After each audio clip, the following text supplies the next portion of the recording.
Sejam bem-vindos, Diego e Gessele. Já estamos online, só que eu estou com uma. Não sei qual é essa comunicação do OBS com o Twitch, não está muito boa, mas pelo menos está gravando aqui. Eu espero que o pessoal consiga assistir. Vamos tocar o barco. Tudo bem para vocês? Tudo certo. Então, vamos lá. Galera, sejam bem-vindos. Estamos começando mais um Boteco do World of Darkness, ou simplesmente, carinhosamente, Boteco WOD. Aqui um quadro em que a gente tenta fazer um bate-papo despretensioso sobre os mais variados assuntos do nosso cenário favorito, o mundo das trevas. Agora, o mais engraçado é que, pelo nome, deveria a gente estar tomando alguma em clima de boteco, só que o único que está aqui tomando uma é o Yuri. Mostra o copo aí, Yuri. Boa. Futura... Olha o Diegão. Boa, Diego. Cadê o teu, Gessele? Não tem nada, me deixa. Mas eu não tô bebendo, eu estou bebendo suco, viu? Tá valendo, tá valendo. O importante é a gente bebericar alguma coisa. Eu que não tenho nem minha aguinha aqui do lado, marquei touca.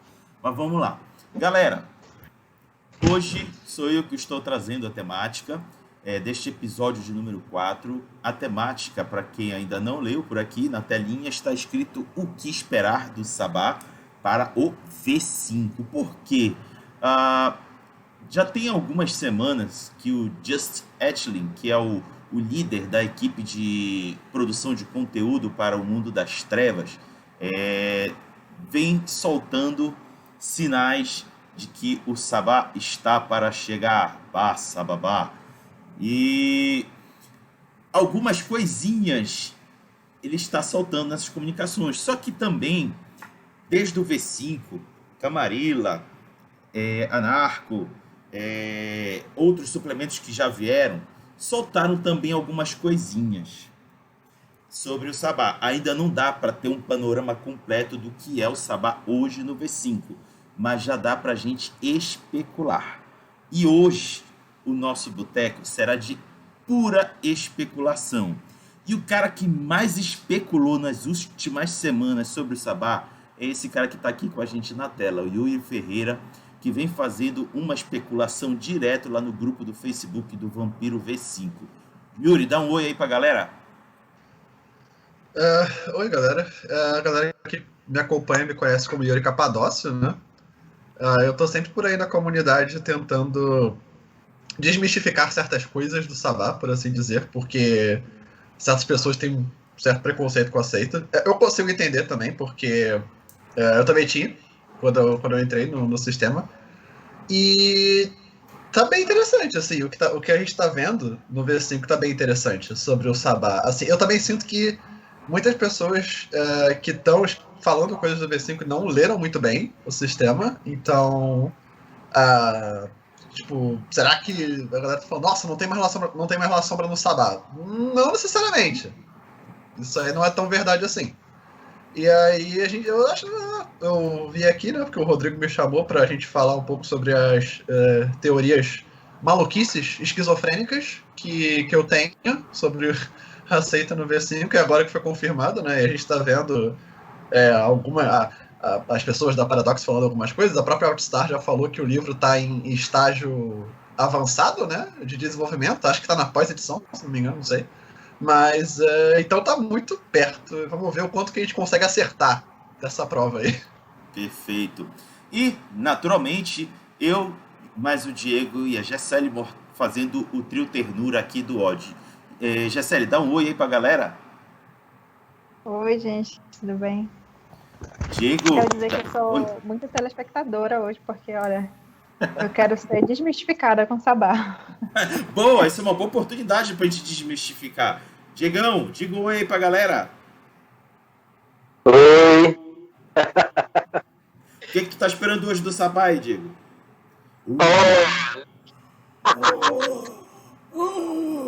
Burguês, cara! Caraca. Não, foi conseguido economizando muita coxinha, viu? Eu vou te falar que quando você mostrou esse livro, deu um ataque cardíaco aqui, porque Eu queria muito ter essa versão. Ó, galera, Mano, foi deixa difícil. eu compartilhar aqui uma notícia com vocês. O Neto, o Asurk, escreveu o seguinte: Aê, tô assistindo a 12 mil metros de altura. Boa noite, boa live, galera. Caraca, Neto, onde tu tá, homem? 12 mil metros de altura? Nossa! Seja bem-vindo, Netão. Obrigado por acompanhar aqui a gente. Vamos começar aqui o nosso debate. Galera, assim, antes de eu jogar o Yuri na fogueira, porque eu trouxe o Yuri pra fogueira. É ele que vai estar aqui na rodinha e a gente vai ficar dando chibatada no Yuri para sugar o máximo possível dele em torno do Sabá, porque ele é o nosso especialista hoje. Mas a introdução é a seguinte: em linhas gerais, o que já foi dito em tudo que já saiu de Vampiro à Máscara quinta edição é que o Sabá rachou. Não se sabe exatamente como rachou, mas houve um racha em que dá a entender que a facção mais ideológica e religiosa foi para o Oriente Médio, para a Guerra da Gehenna, e a outra facção que não estava nem aí para essa porra de defender Caim, destruir os antediluvianos e o cacete, meio que se debandou. Uma parte ficou independente, outra parte se juntou aos anarquistas, mas não está muito claro. Não há detalhes, só há meio que especulações, notícias. E para completar, como eu disse, o Josh Etchell ainda veio dizendo nos comentários dele que até as trilhas parece que vão voltar, mas ele não diz como em termos de mecânica. Beleza? Isso é linhas gerais. Aí eu vou pedir para o Yuri, por gentileza, fazer um pequeno resumo de todo aquele catatal de coisa que tu já colocaste lá no V5, no grupo lá do Facebook. Tu pode fazer um resuminho do que tu já colocaste lá? Tá. Eu tenho traduzido, né, ao longo das últimas semanas algumas passagens que estão no livro da Camarilla. Agora eu estou no livro da Anarquia. Eu falei já do livro base, da edição também.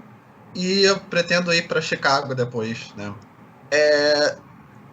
E a gente sabe algumas coisas já, né? Que são interessantes. Então, eu vou tentar meio que falar um pouquinho mais já do Sabá entrando na nova timeline, né? Então, o que aconteceu foi que, basicamente, como o Rodrigo falou, a parte mais radical da seita foi pro Oriente Médio por conta do chamado e da Cruzada de Gehenna, né? E o que é essa Cruzada de Gehenna? Essa Cruzada de Gehenna é basicamente a tentativa do Sabá de tentar encontrar as tumbas dos antediluvianos e dos Matusaléns, que estão enterrados no Oriente Médio. Aí, pra galera que não entende muito da lore de vampiro, assim, isso é uma parte muito específica da lore, os clãs teriam surgido no Oriente Médio, mais ou menos no Império Sumério, Império Assírio, por aí. Então, faz todo sentido que tenham muitos vampiros anciões, perdão, o meu português falando aqui, anciãos e Matusaléns e antediluvianos dormindo lá. Então eles foram para lá por conta do chamado, que é esse fenômeno que tem alguma coisa chamando eles para o Oriente Médio, né? Alguma convocação. E eles começaram uma verdadeira cruzada no Oriente Médio. Então a principal seita que controla as regiões do Oriente Médio é a Ashira. E ela acabou meio que vendo que tava muita gente, porque como a gente sabe, o Sabá é uma seita militar religiosa, então eles são treinados para fazer guerra. A Ashira não estava conseguindo lidar muito bem com isso e ela fez uma aliança bilateral com a Camarilla, né? O que desencadeou o que a gente chama de Cruzada de Gehenna, que é essa guerra entre o Sabá e esse eixo da Camarilla e da Ashira no Oriente Médio. Tendo entendido isso, né, a gente não sabe muita coisa do que está rolando lá, porque a maioria das passagens que a gente pega do livro da Camarilla são como se fosse uma estratégia de, eu diria que uma terra arrasada, nos moldes meio soviéticos da parada. Quando a Ashira e a Camarilla elas chegam em uma região, ela já foi totalmente explorada e exaurida dos recursos financeiros, militares, até o próprio sangue, né, da região, já foi pego pelo Sabá e a galera que está liderando a cruzada já está longe pra caramba dessas regiões. Tem uma passagem que até a Fátima, que é uma personagem famosíssima do Clã Banu Haqim, aparece. Mas assim, é sempre dito que o Sabá de verdade não tá ali. Ele tá sempre um passo à frente desse eixo Camarilla e Ashira. Agora, outro problema que é interessante o chamado ele afeta vampiros de potência de sangue elevada e mais velhos. Então ele não afetou o Sabá inteiro, ele afetou só a galera que era mais linha dura do Sabá, né? Que é essa galera mais religiosa que lutou na primeira revolta anarquista, lá na Idade Média. E aí sobrou uma galera que era jovem e estava ali no Sabá, mas não ouviu o chamado. Então quando a galera sumiu, a galera do Sabá sumiu, os mais novos ficaram meio que ilhados, assim. E eles procuraram se integrar na sociedade cainita do Ocidente de alguma forma, né? Porque hoje em dia a gente sabe que é muito difícil você conseguir ser independente. Porque a gente vive numa era de extremos e você tem que ter um lado, porque se você não tiver um lado, você vira parte do problema. E aí, eles foram pro movimento anarquista, em grande massa, assim, tipo, você tem vários membros em Sabá que estão na anarquia, né? É uma coisa muito comum. Você tá andando por um domínio anarquista e você vê que tem um cara que é ex-Sabá, né? E aí você tem a galera que foi pra Camarilla também. Foi menos gente, mas você também tem esse problema. E por fim, você tem um terceiro fator aí que eu ia chegar nisso mais lá na frente, que é a galera que tá voltando pro Ocidente. Então é a galera que não abandonou o Sabá. É a galera que tá lutando ainda pela Espada de Caim, pela ideologia da Espada de Caim, e eles estão voltando pro Ocidente e eles estão tocando terror. A gente já tem um presságio disso no livro que foi um companheiro do Chicago, agora eu esqueci o nome desse livro, mas não é o Let the Streets Run Red, é o outro lá, é o Chicago Folios, isso aí. O Chicago Folios, ele já trouxe as 7 fogueiras do Sabá, né? A gente sabe que Chicago é uma região que desde 93 tem sérios problemas com o Sabá e com lobisomens no geral, né? Aquela região ali de Illinois, assim. E eu acho que é basicamente isso, a não ser que você tenha mais alguma pergunta. Não, agora que você fez o resumão, vai começar a metralhadora de nós três aqui contigo. E o primeiro a dar o tiro vai ser o Diego. Ai! Certo. O que você espera da relação desse suplemento que possivelmente vai sair a respeito do Sabá com a Camarilla? Boa pergunta. Cara, eu vou tentar dar um contexto aqui. Assim, foi muito legal essa pergunta, porque eu sempre vejo o Sabá. Ele é impossível de ser compreendido enquanto uma seita sem a gente falar de Camarilla. Tá? Porque a Camarilla ela surge como a tentativa da formação de um Estado-nação vampírico. De uma confederação, no caso. E o Sabá surge como o oposto. Ele surge como uma galera que não quer fazer parte desse paradigma. Só que quando você não quer fazer parte do Estado-nação, você tá meio ferrado, né? Você é um criminoso, no caso. E o Sabá é basicamente uma organização que seria terrorista. Assim. Eles são um grupo beligerante não estatal. Então, e você sempre tem que ver essa relação do Sabá muito perto da Camarilla. Então, assim, quando você tem as melhores histórias do Sabá que são cercos à cidade da Camarilla, né? Inclusive, eu acho até que você fazer histórias em cidades do Sabá é até meio chato em comparação com cercos, porque ali você vê o que é o Sabá, de fato, que é essa organização que faz atentados contra esse poder estatal da Camarilla. Então eles são, na verdade, muita gente compara eles com o movimento anarquista, mas eu costumo dizer que eles são meio que o outro lado da moeda da Camarilla, na verdade. Faria mais sentido falar isso, porque a Camarilla, antigamente, né, era altamente contra a religião. O Sabá era totalmente sobre religião. A Camarilla era contra militarismo, só quem tem o poder da violência é o príncipe, que é um representante desse estado, né? E o Sabá não, todo mundo tem o poder da violência, porque todo mundo é igual dentro do Sabá. A Camarilla é uma hierarquia, o Sabá é uma irmandade. Os cargos da Camarilla são hierárquicos, os cargos do Sabá são honorários. Então eu acho que é mais fácil a gente tentar definir o Sabá como o total inverso da Camarilla e não como uma espécie de anarquia mais radical, que era o que eu vi a galera falando sobre eles. E eu espero que no V5 eles voltem com essa pegada. Eles voltem com a pegada de ser esse grupo. Eu espero que, ainda mais agora que o Rodrigo falou, que o Sabá rachou. E isso era uma coisa que eu achava altamente necessária.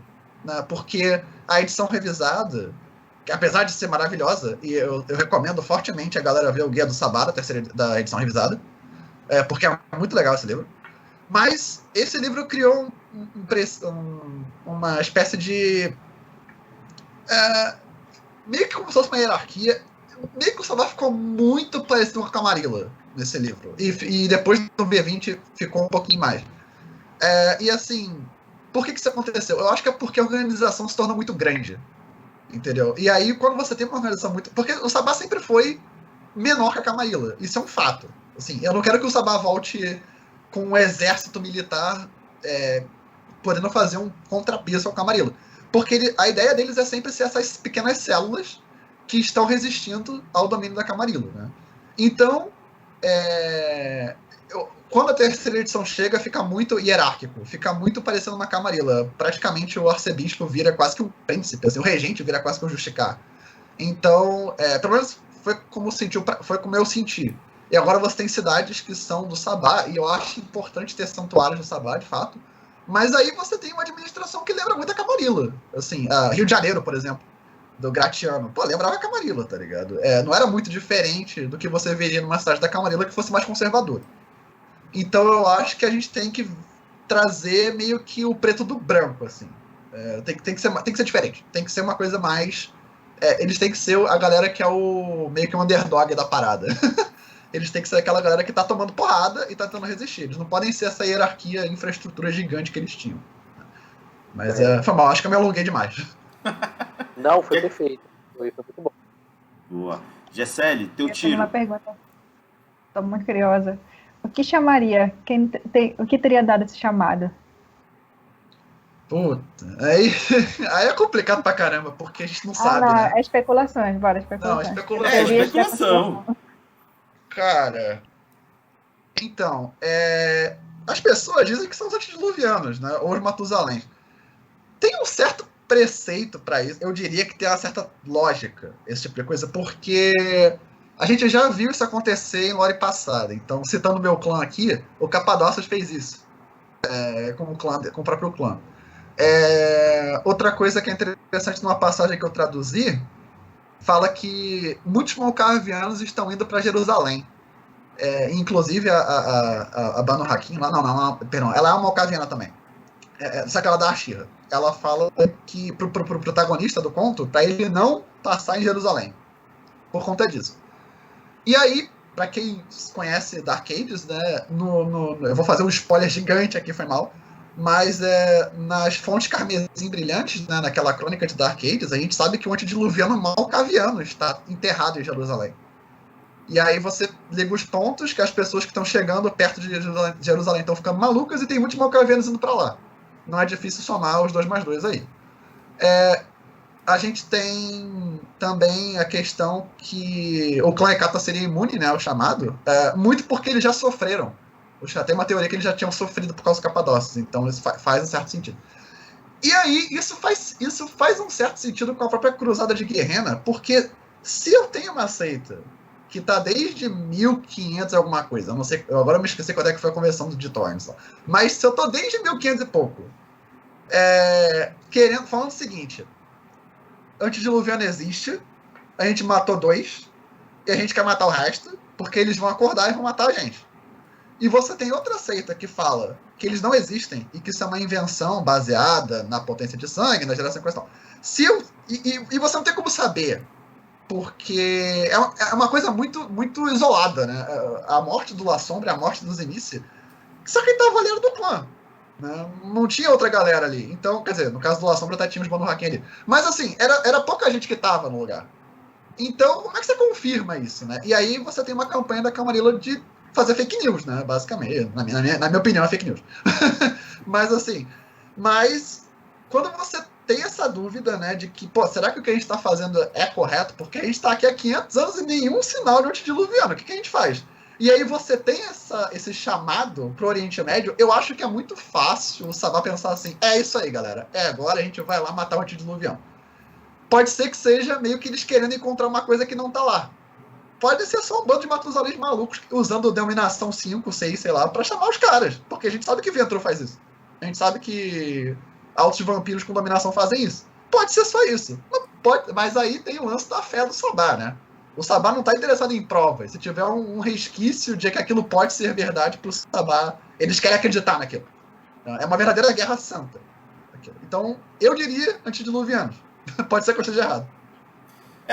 Tu falaste ainda agora uma coisa que na minha cabeça meio que girou a chave. Cara, se o chamado funciona para os Matusaléns e anciões da Camarilla, por que também não do Sabá? Tá entendendo? Então, eles mesmos, os mais antigos do Sabá, entenderem que o chamado são os antiluvianos, é a prova cabal que eles precisavam, que os antiluvianos estão levantando. E aí, aí eles viraram para a galera do Sabá e dizer, ou vocês vão com a gente ou vocês ficam para trás, que a gente está indo agora lá enfrentar os caras. Eu acho que essa é a minha especulação. Mas eu vou aproveitar essa especulação e vou trazer um trecho de um livro da série V20 que eu acho que é um excelente prólogo para o V5, que é o Diário de Gerardo Beckett. Lá no Diário de Gerardo Beckett tem um trecho, eu vou citar dois, mas eu vou começar pelo primeiro, que é o trecho de Washington. Ele vai para Washington achando que Washington ainda está sendo dominado pelo Sabá. Para quem não sabe, o Sabá, nos livros de romance do clã, vem fazendo uma campanha devastadora ao longo do leste do litoral americano, ao leste dos Estados Unidos. E eles vêm varrendo vários. O primeiro livro, inclusive, que é o do Toreador, é Atlanta. Eles, acabam com toda a Camarilla de Atlanta. E aí eles vão batendo e chegam até Washington. E a Sasha Vicus é quem está à frente dessa cagada toda. E quando o Beckett chega lá, ele está jurando que vai se deparar com a Sasha. Mas não, ele acaba descobrindo que a Sasha vazou de Washington e potencialmente ela seria uma das líderes dessa galera que foi para o Oriente Médio. Aí eu pergunto para o Yuri. Yuri, tu tens alguma especulação em torno da Sasha Vicus e o Sabá que vai ser apresentado no V5? Cara, primeiramente, eu queria dizer que esse livro é muito bom, que você citou. Ele tem várias ideias interessantes sobre Gehenna, inclusive dela ser um ciclo, né?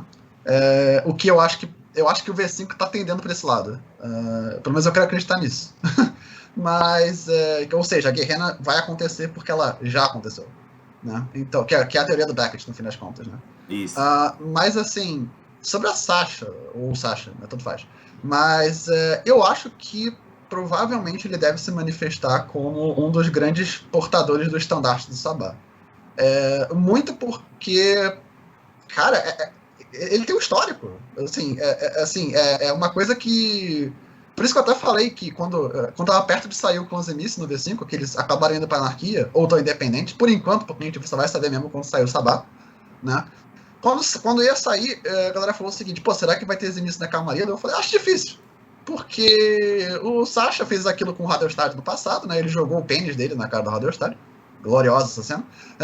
mas assim, esse cara, ele não vai voltar atrás, entendeu? Esse cara tá... é por isso que eu acho que a gente tem que fazer uma diferenciação entre o Clã La Sombra e o Clã Zemice, nesse sentido específico. Porque eu entendo que as pessoas ficaram um pouco assustadas com o Clã La Sombra indo pra Camarilla. Só que o Clã La Sombra sempre foi muito pragmático.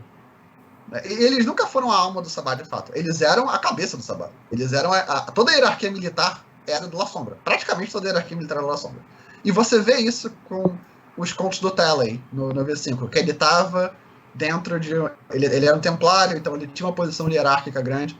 Você vê isso com os Amit Noctis, você vê isso com as sombras mais anciãs. Eles estão sempre em posições de hierarcas. Claro que sempre vai ter um que tem um sacerdote, coisa e tal, mas assim, é mais difícil você ver isso. Enquanto os Zemice, eles criaram os rituais do Sabá. Eles criaram a Valderir. Eles criaram a Dança do Fogo, né? Então, eles sempre foram a fé do Sabá. Eu acho difícil que esse clã consiga se adequar à sociedade normal vampírica. Eles têm tradições muito próprias. E eu acho que o Sasha, ele sendo o Zemice que ele é, sendo o personagem Zemice do Vampira Máscara, eu acho que ele vai brotar como um desses líderes do Sabá, cara, que sobraram agora. Até porque deve ter muito poucos deles. Porque tinha muito poucos anciões no Sabá, né? Era mais fácil você ter gente que não era, porque os anciões estavam mais do lado da Camarilla. Então, sendo esse grande ancião que ele é, e a gente sabe que ele vazou de Washington realmente, provavelmente sim, ele vai voltar como talvez quase como um profeta. Assim, eu já imagino, porque eu acho que o Sasha tem condunismo, né? Ele é um feiticeiro muito poderoso. Então acho que ele vai voltar quase como essa figura profética do Sabá chegando assim para tentar retomar o Ocidente, talvez. Eu acho que a estratégia vai ser essa. Ou então a gente pode ter realmente um livro que detalha a campanha militar do Sabá com ele no comando. Pode ser também. É difícil saber, realmente. Porque o Sasha Sasha é difícil, né, cara? Mas essas são minhas fichas. É uma metamorfose ambulante propriamente dita. Não é à toa. E Diego, teu tiro.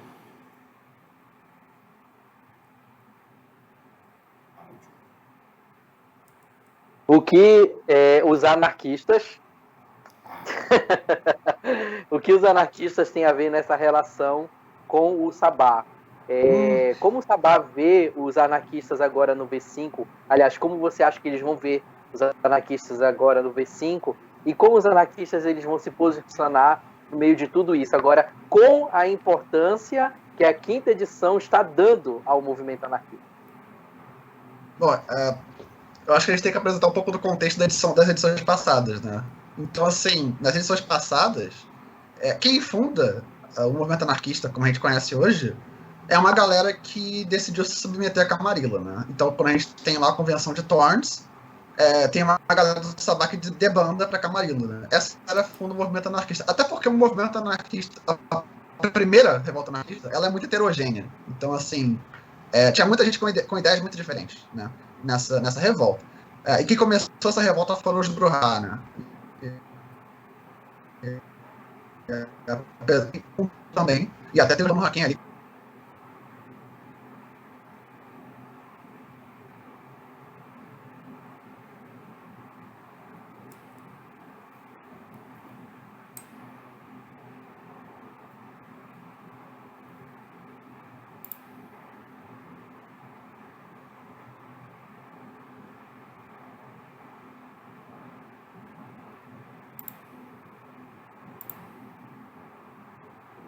Então, eu acho que o Sabá envia Peraí. essa ótica dele. Yuri, pode voltar um pouquinho? Eu tive uma pequena queda, por favor. Tá.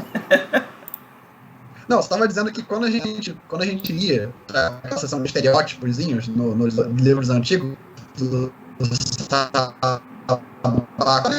a ideia é correta. Só que eles não estão erguendo as armas contra a Camarilla, por enquanto. E a gente, claro que isso porque a gente sabe que em Los Angeles isso rolou de fato, né? Tem cidades que de fato a anarquia dominou. Só que o Sabá discordava da pegada mais pacifista dos anarquistas, né? Da convivência harmônica com a Camarilla, que existia naquela época, não agora. E aí quando a Camarilla se torna mais retrógrada, ela se torna mais radical e conservadora, e a anarquia, através da Pergunta Vermelha, né? Que é a subseita da anarquia, que é um movimento muito radical, anarquista, inclusive é contra as lideranças anarquistas, né? O McNeil, essa galera, assim, eles são contra essa galera. Aí você tem uma radicalização da anarquia, do movimento anarquista. Aí se torna ou a gente mata ou a gente é morto, entendeu?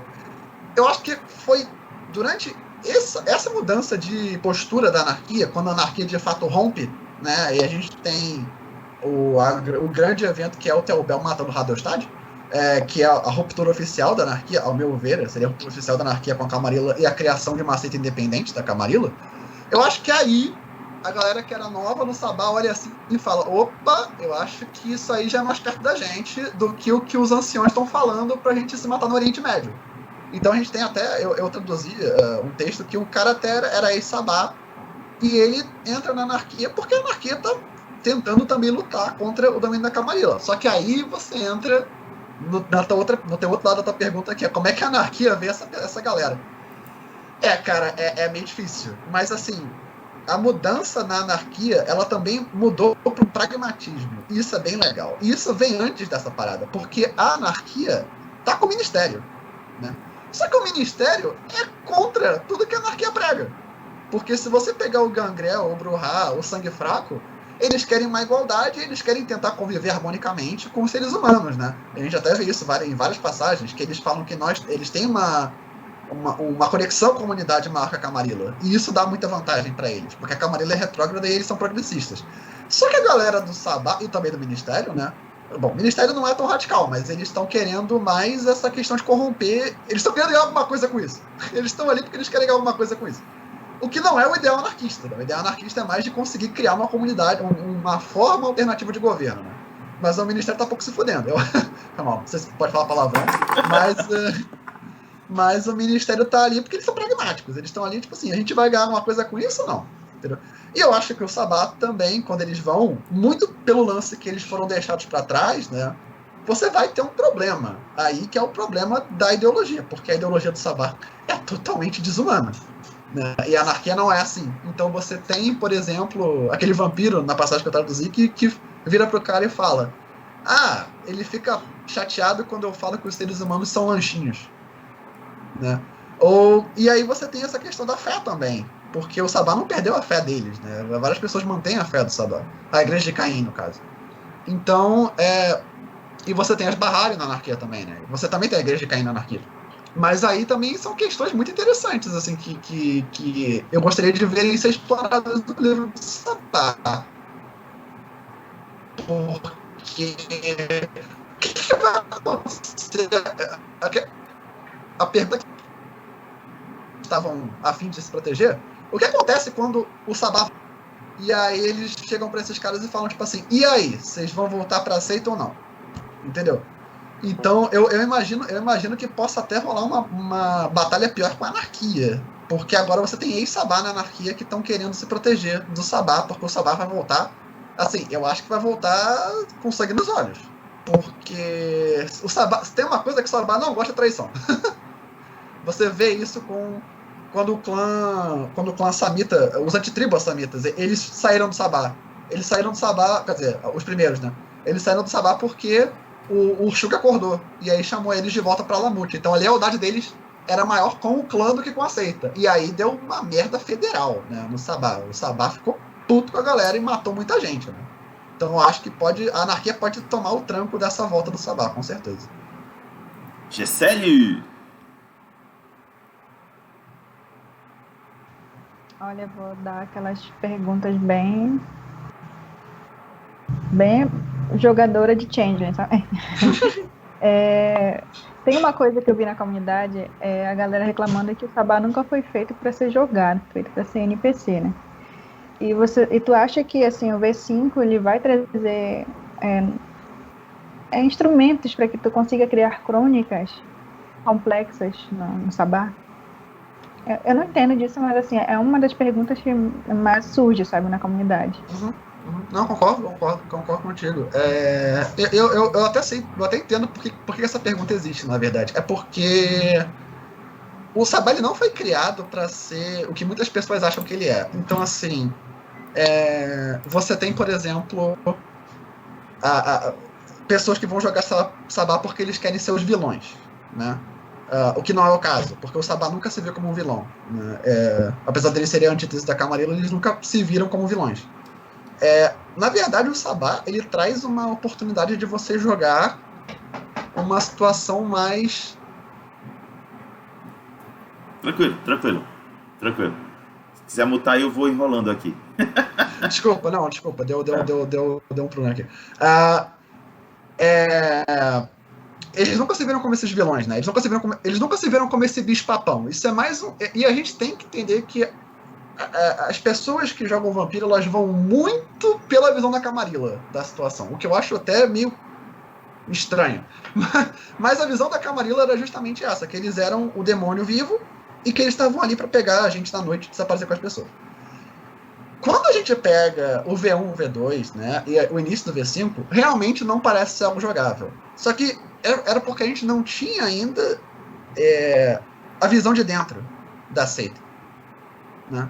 Então, quando a gente começa... Por isso que eu falo que eu recomendo a leitura do V3 pra galera, porque pelo livro base da revisada, você não consegue ter uma ideia de como é que eu jogo de Sabá. Eu acho que pelo livro da revisada, o base, né, o core, você não consegue ter essa visão. Fica muito esse negócio de, você vai jogar com uma coisa que é injogável. Só que dentro do Guia do Sabá, você tem o jeito de você jogar com Sabá.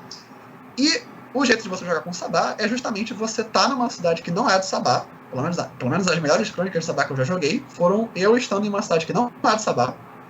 E eu estando em um grupo, que é um bando de Sabá, né? De pessoas que têm poucos recursos, quase nenhum recurso, muito poucos números e estão contra uma organização que é quase milenar, que está tentando dominar tudo, entendeu?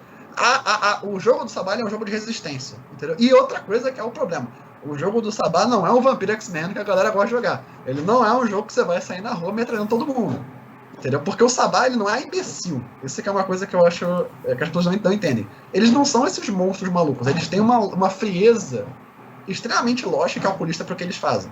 Então, a boa mesa de Sabá é aquela mesa que você tem teu bando, e o teu bando tá assim, vamos criar estratégias militares, vamos criar formas de assassinato que são rápidas, eficazes, e se necessário a gente se mata para conseguir executar essa missão, né? Porque muitas das missões do Sabá são missões suicidas, a gente tem vários exemplos disso, especialmente Salubre de Tribo, que eles querem entrar nas capelas Tremere e matar todo mundo até morrer, né?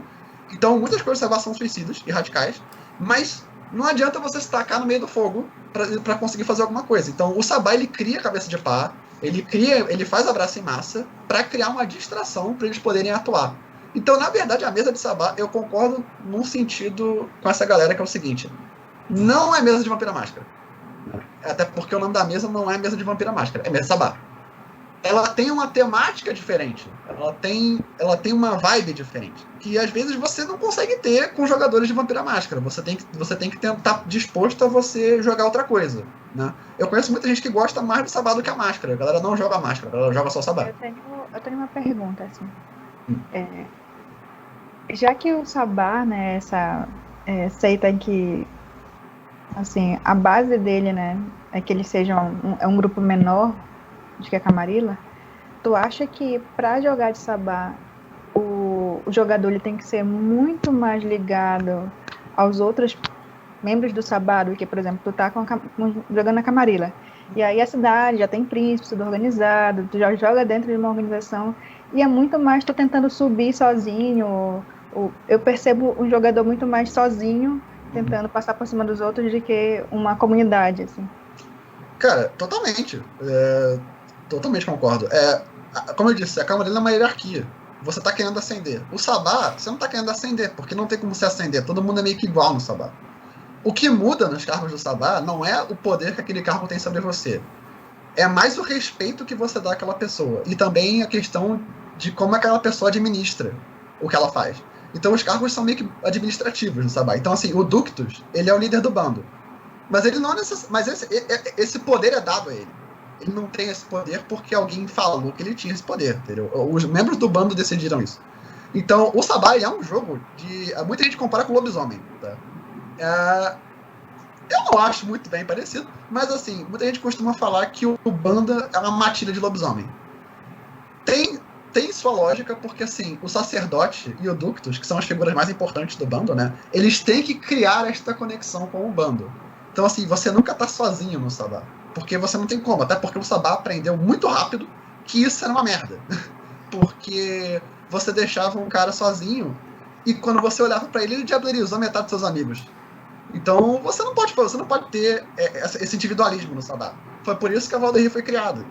Apesar de ser extremamente imperfeita, ela une o bando. Mesmo que você odeie o teu amigo, esse ritual vai fazer você querer pelo menos manter ele vivo.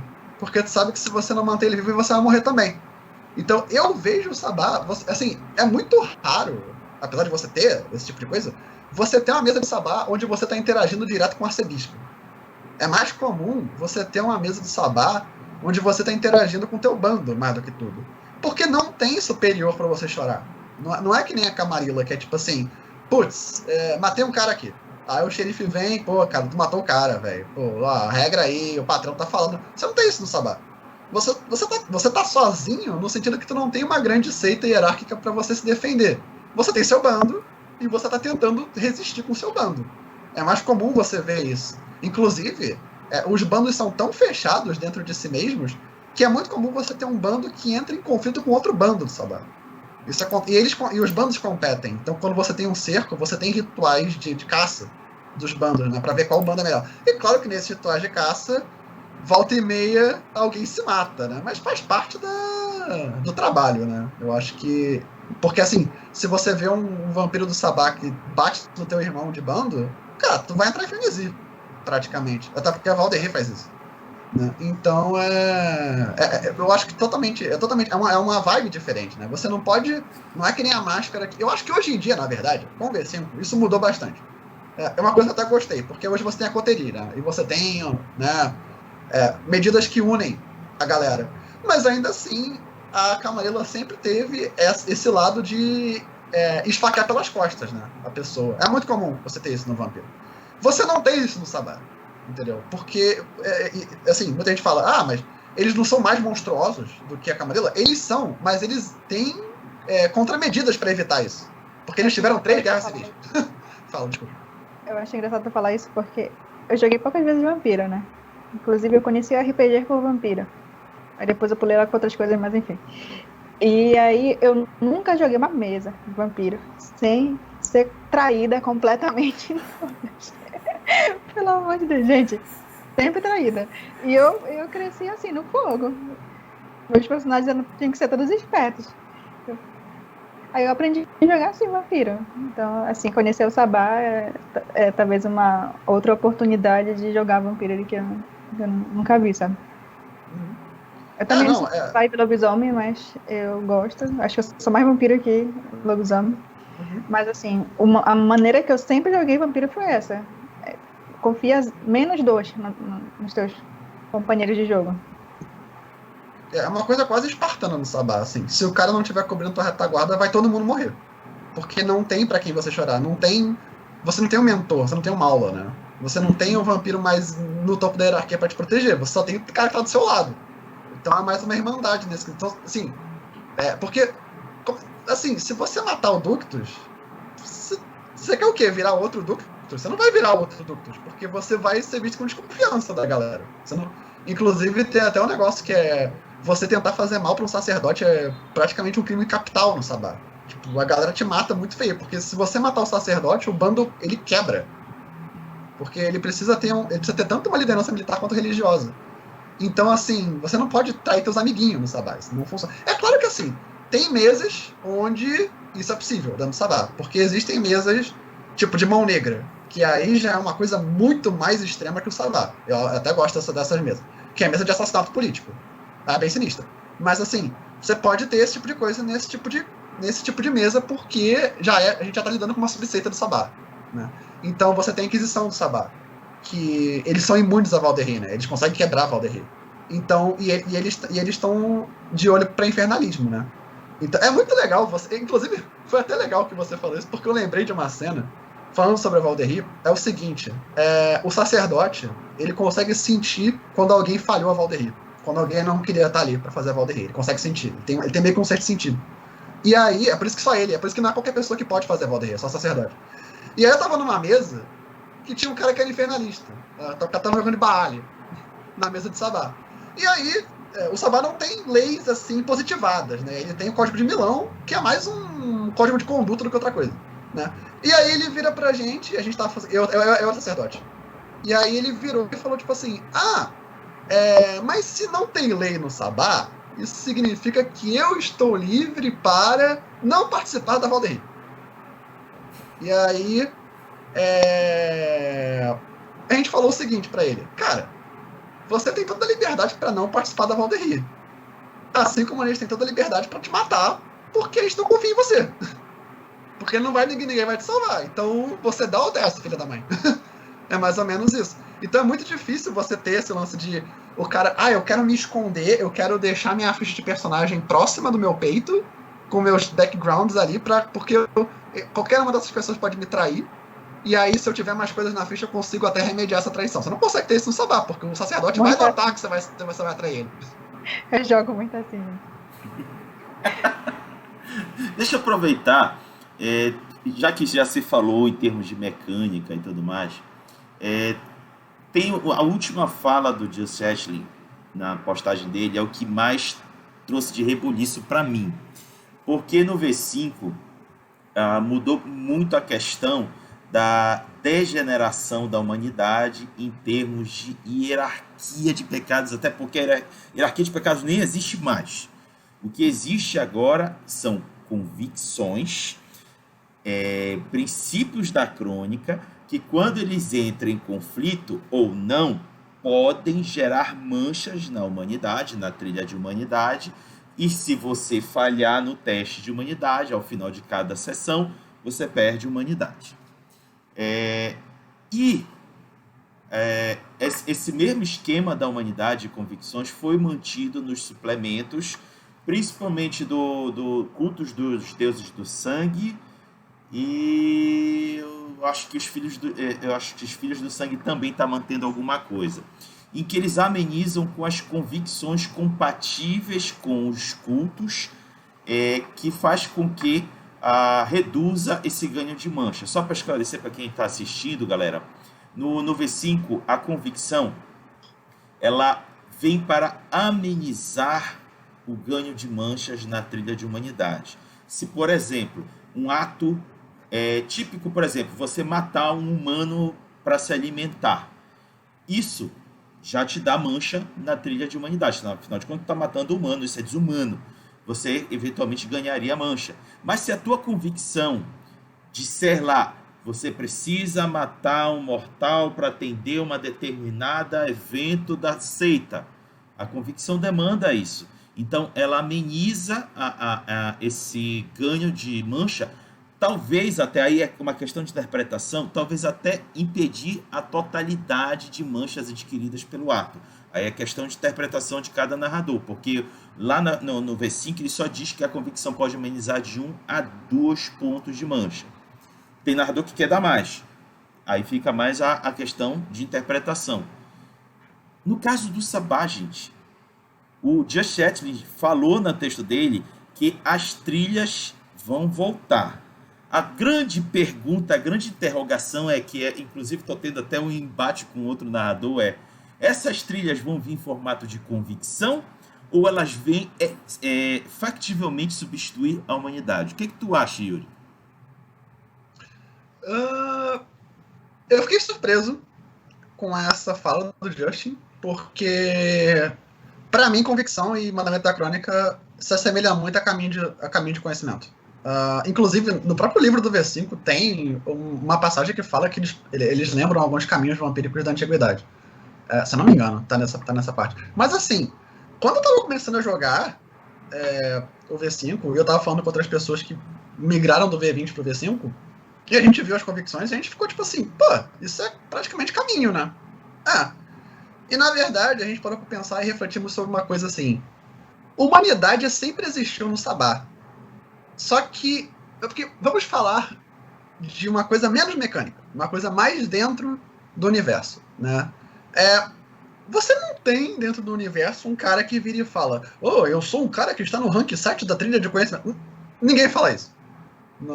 Nenhum vampiro fala isso. Por quê? Porque não existe rank pro cara que tá ali dentro do universo. Entendeu? Então, na verdade, todo mundo tem meio que humanidade. Né? Inclusive, o livro da revisada até fala que qualquer vampiro que esteja seguindo um caminho de conhecimento tem um equivalente de humanidade a 3 pontos. Se eu não me engano, tá na página de humanidade da revisada. Então, tá praticamente dizendo que o Sabá também segue a humanidade, só que uma versão distorcida da humanidade que é focada em um caminho de conhecimento vampírico. E aí, cara, quando a gente tem... Só que aí vem o grande problema das convicções, que você tem que ter uma touchstone. Né? Aí isso é a humanidade, porque você está pegando aquela convicção da humanidade. Você está se aproximando da humanidade para pegar aquilo.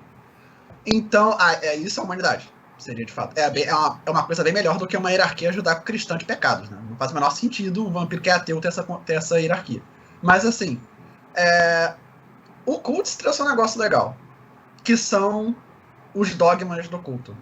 E eu acho que isso pode ser um espaço legal para voltar com o caminho. Eu acho que pode voltar em um modelo meio que hibridizado de convicção com esses dogmas. Porque os dogmas do culto, não necessariamente você tem que ter uma convicção para ter o dogma. Você pode ter o dogma porque você está no culto e você participa dos rituais, você tem o seu altarzinho em casa, e você fazer parte dessa comunidade te daria a convicção. Então, considerando que a gente está falando que o Sabá tem esse lado da comunidade, né? O bando pode te dar essa convicção, né? O bando pode te dar o mandamento da crônica, entendeu? Eu acho que deve voltar parecido, eu posso estar muito errado, mas eu acho estranho voltar com hierarquia de pecado.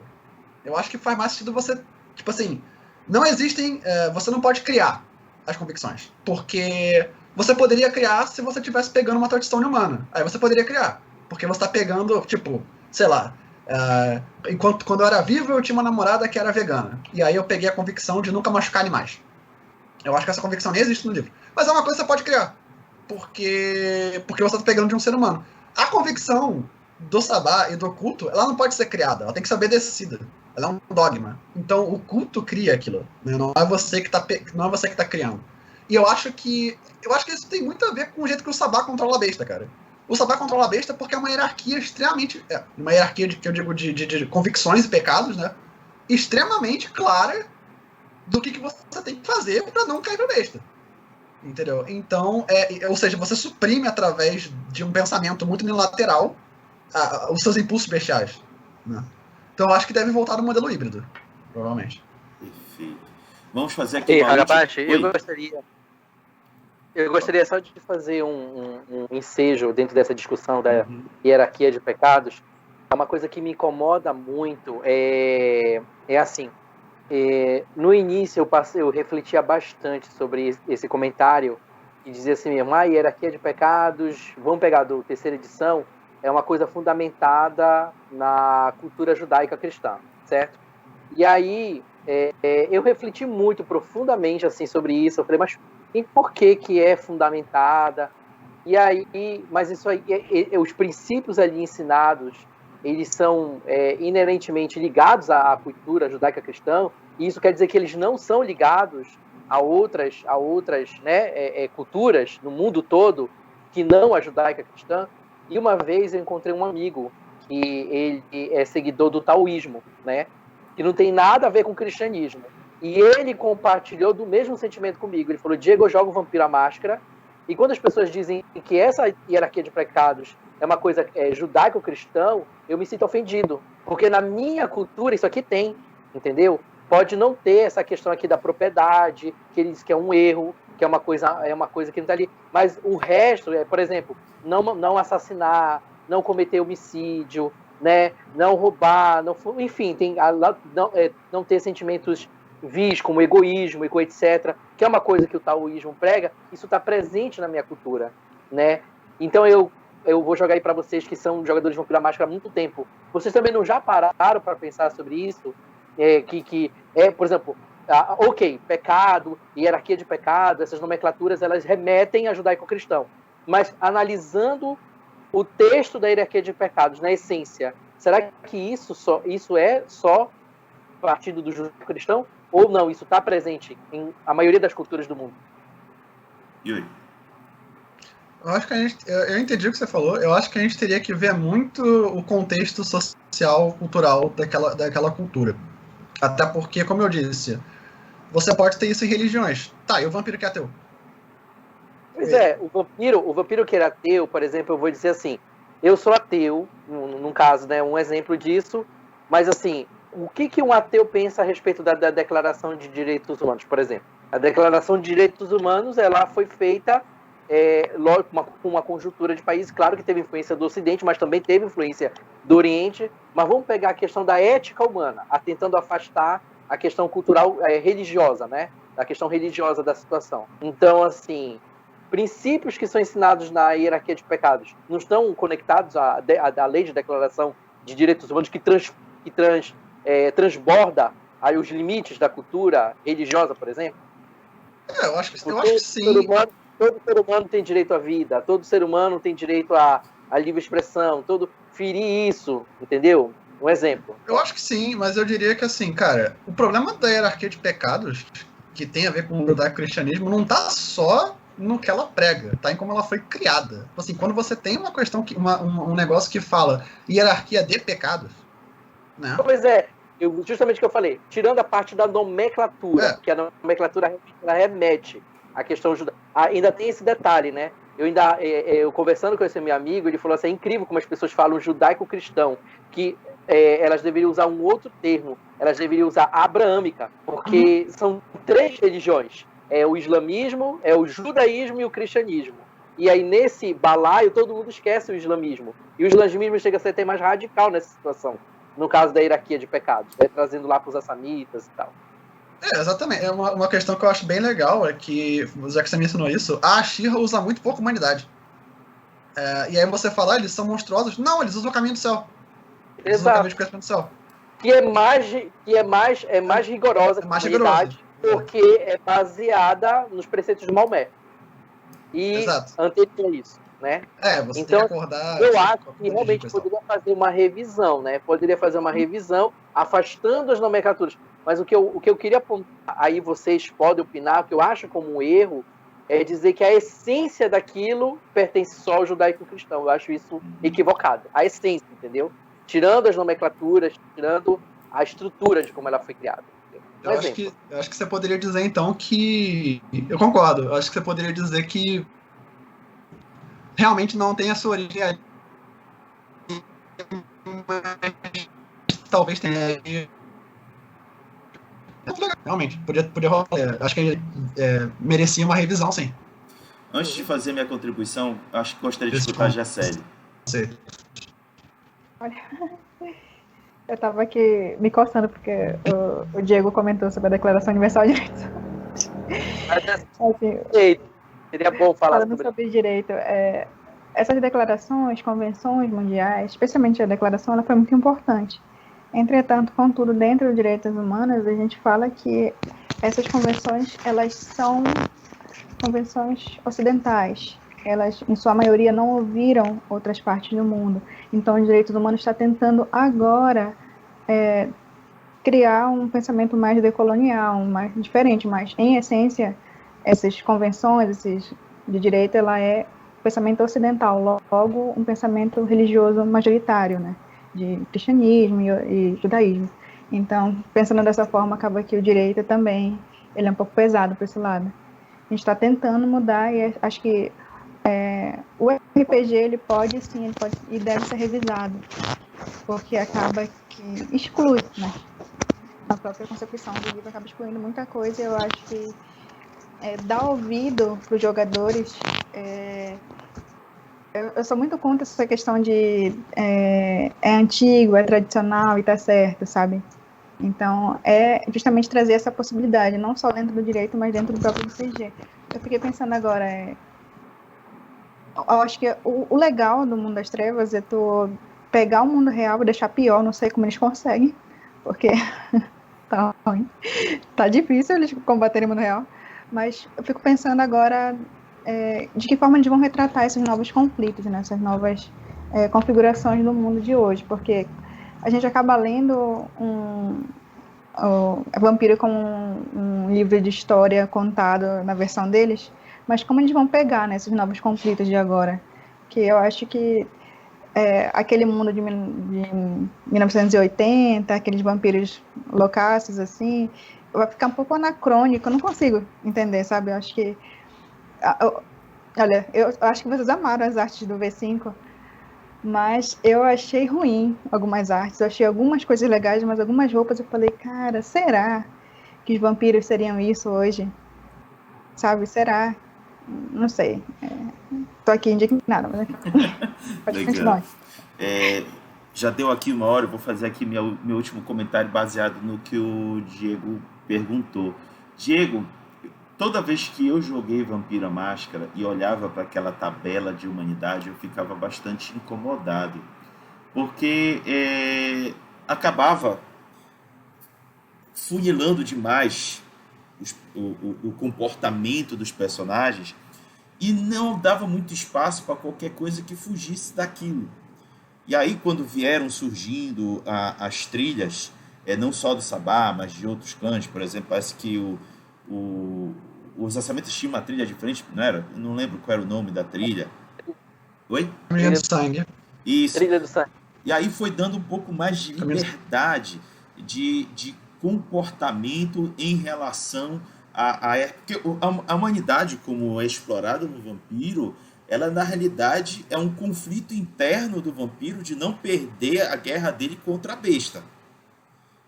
E aí ele encontra formas de brigar contra essa entidade que está dentro dele, ao ponto dele não se perder completamente para ela. E a forma da hierarquia de pecados do livro básico acabava ficando só uma única opção, engessava demais, isso me incomodava. Por que que eu gosto hoje de como é trabalhado no V5? Porque no V5 tira a hierarquia de pecados, ela não existe mais, e traz à tona as convicções e deixa na subjetividade do que de fato afeta a humanidade do vampiro na interpretação do narrador. Tem uma tabelinha lá que estabelece que ganha mancha, por exemplo, dá sangue a um mortal para estabelecer laço de sangue, ganha uma mancha. Mas é pouca coisa. O restante é pura interpretação do narrador, que ele tem que julgar a cena, julgar a ação do personagem, conflitar a convicção e ver se ganha mancha. Ficou abertão e eu gostei desse jeito. Permite haver vários tipos de comportamentos e interpretações que, no caso do Sabá, voltando para o Sabá, eu gostei da forma como o Yuri interpretou. Pode trazer um formato híbrido de dogmas e convicções. Achei interessante porque existe um outro olhar de humanidade dentro do Sabá, por mais que não pareçam para a gente humano, mas para eles pode ser uma outra perspectiva de visão. Para fechar, Yuri, o que tu achas? Do seu comentário? Isso. Ah, tá. Cara, eu sempre não gostei muito de humanidade. Quando eu jogava Caminho de Conhecimento, quando eu tinha oportunidade de fazer um vampiro mais antigo. Eu acho essa ideia legal, mas eu acho que faltava um pouco dessa questão do vampiro com ele mesmo. Né? Que era aquele pecado não trabalhava muito. Eu acho que o Caminho de Conhecimento trabalhava melhor. Da questão de você... Assim, como é que você se vê? Como é que você vê essa condição? Eu acho que uma ideia mais legal de trabalhar, assim, do que você ter uma série de questões que, assim, todo mundo vai ter, né? Porque você pode ter uma situação sempre você dava merda. Quando tava todo mundo com humanidade, e aí mas esse ser humano tá querendo me matar. Então, é uma legítima defesa. E aí, a defesa, né, não tá ali muito claro na hierarquia de pecados, não é uma ação totalmente egoísta. Bem-estar ali, podendo até proteger o bem-estar de outras pessoas. E tinha narrador que fala, tá, mas essa, você não tá vivo para início de conversa. E aí eu ficava, caraca, velho. Assim, não é um problema mecânico do jogo, porque eu sinto que essa é uma situação muito específica para cada narrador. Mas é um debate legal. Muito explorado nas edições passadas. Agora que você tem a liberdade para criar suas convicções, tipo, você não tá traindo uma tabela de pecados, você tá se traindo. Né? Eu acho essa ideia mais legal. Ela está presente em várias culturas. Várias culturas possuem aquela mesma interpretação de o que é você ser um ser humano bom, entre muitas aspas. Mas aí são questões que eu gostaria que fossem melhor trabalhadas e acabaram sendo na quinta edição, né? Elas não eram tanto assim em edições passadas. Eu acho que o Vampiro, acima de tudo, ele deveria ser um jogo muito intimista, né? Ele deveria ser uma relação íntima do vampiro que não é mais um humano, tentando não cair pra besta, né? E a gente não tinha muito disso, pra falar a verdade. Eu achei isso, me traz tantos gatilhos, sabe? Mas enfim, acho que é isso. Quer desenvolver, porque pensando assim, Por quê? não, me trouxe gatilhos porque pensando, cara, se eu pedir para cada um de vocês me falar o que nos torna humano, vai ter respostas tão diferentes e absurdamente diferentes. A gente vai se bater aqui. Agora imagina isso dentro de uma mesa de RPG. Uhum. Coloca isso. Eu acho que realmente Vampiro é um jogo pra ti nessa luta contra a besta. E quando isso se perde, eu acho que perde a essência de Vampiro. Porque eu vou estar realmente brigando de X-Men ali, sei lá, jogando as magias ali, as coisas. Então, perde a essência de Vampiro pra mim. Perfeito. Bom, a gente está chegando agora ao final desse debate. Eu vou pedir uma fala final de cada um de vocês desse tema e também dizer um até logo para a galera. A sequência de fala é Diego, Yuri e Gessele, aonde a Gessele no final dirá qual é o tema que ela vai trazer no próximo boteco. Diego, começa.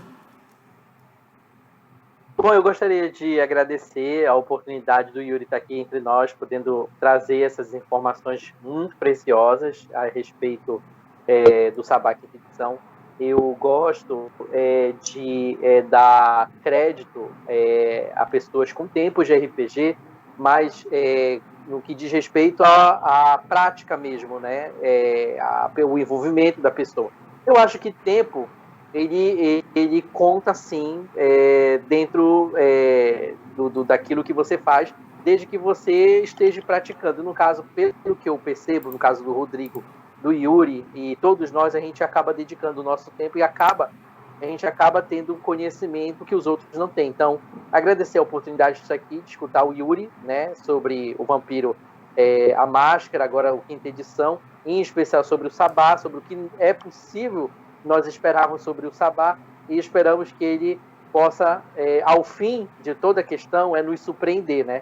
Porque isso é uma das graças do RPG, é você ser surpreendido com novas coisas, com novas posições, e que isso possa trazer diversão para todas as mesas. E até logo. Yuri. Obrigado pelo convite para vir aqui, porque realmente é um pouco difícil tentar introduzir pessoas ao Sabá.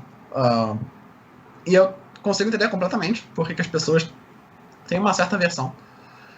É um jogo muito violento.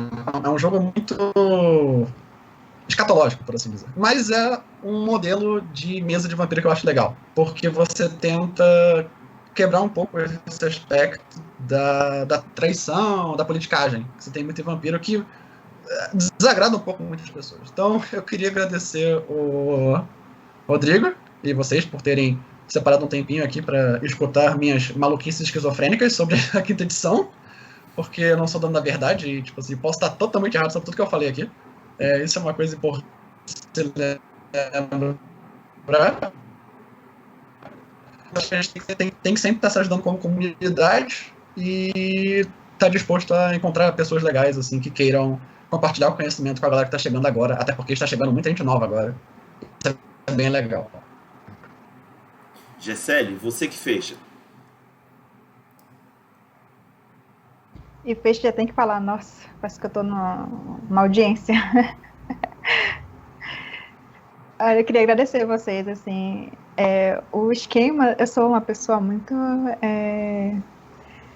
metódica no sentido de eu gosto de estar sempre preparada, sempre falo isso com meus clientes, me contem tudo, porque eu odeio surpresas na hora de audiência. Então, tá aqui, né, com vocês, é tipo, surpresa o tempo todo, eu fico, meu Deus, o que eu pergunto? O que vai acontecer? Especialmente vampiro, que é algo que, assim, sou muito por fora, mas eu tenho muita curiosidade dentro da lore e eu gosto muito, assim, no Mundo das Trevas. E eu sou uma pessoa que gosta de experiências, então eu gosto de jogar um pouco do modo, assim, Camarilla, Máscara, mas eu achei bem interessante ele falando sobre o Sabá, eu acho que posso experimentar numa mesa. Não sei, eu sou muito assustada com vampiro porque eu tive cada experiência, gente, bizarra dentro de mesa de vampiro. Porém, eu vejo uma luz ali pra mim, sabe, em vampiro. Porque se eu contar histórias, próximo capítulo, histórias bizarras de vampiro, vocês vão ficar horas ouvindo.